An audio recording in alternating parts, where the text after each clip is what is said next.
pemirsa, kembali berjumpa bersama saya Siti Maudila yang akan menyampaikan beragam topik dan berita menarik yang dirangkum dalam liputan Ada Apa Hari ini 01 Desember 2025.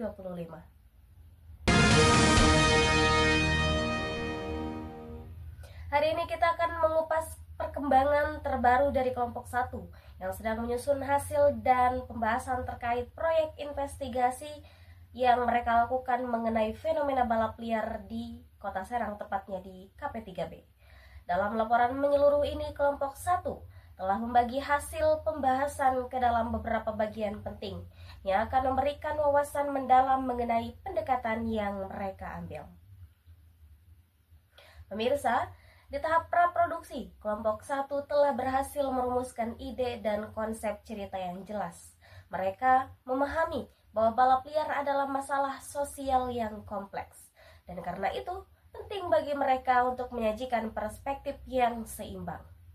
Dalam proses ini, mereka telah menyusun sinopsis yang tidak hanya menggambarkan inti dari cerita, tetapi juga mencakup latar belakang sosio-kultural yang mempengaruhi fenomena ini.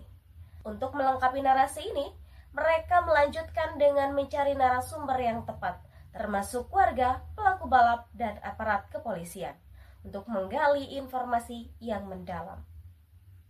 Langkah penting berikutnya adalah melakukan rekognisi lokasi atau REACH, di mana kelompok 1 meninjau lokasi yang menjadi titik utama kegiatan balap liar. Melalui pemetaan lokasi ini, mereka dapat memahami konteks dan dinamika yang terjadi di lapangan.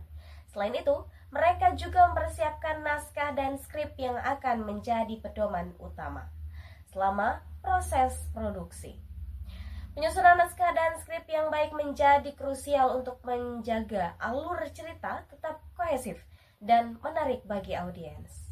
Pemirsa, dalam bagian produksi, kelompok 1 menjelaskan lebih lanjut mengenai aspek-aspek teknis yang diperlukan untuk menjalankan proyek ini dengan lancar.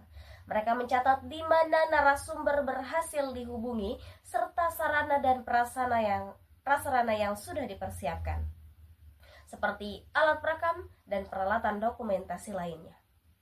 Untuk anggaran biaya yang disusun juga menjadi titik penting, memastikan bahwa setiap tahap dapat dilakukan tanpa kendala finansial. Jadwal kerja yang rinci pun juga telah dibuat untuk memastikan semua elemen produksi berjalan sesuai rencana dan tepat waktu. Setelah tahapan produksi, pemirsa, selesai, kelompok 1 akan melanjutkan ke tahap pasca produksi yang meliputi proses editing dan penyusunan laporan akhir. Nah, dalam fase ini mereka akan mengevaluasi hasil rekaman, mencatat setiap kejadian yang terjadi saat produksi, dan merumuskan strategi untuk mengatasi tantangan yang muncul. Semua langkah ini bertujuan untuk menghasilkan laporan investigasi yang tidak hanya informatif, tetapi juga memberikan dampak positif dalam meningkatkan kesadaran masyarakat mengenai fenomena balap liar. Bagi pemirsa, itu saja yang bisa saya laporkan untuk Anda. Cukup sekian dari saya, Siti Maudila, pamit undur diri. Terima kasih dan sampai jumpa.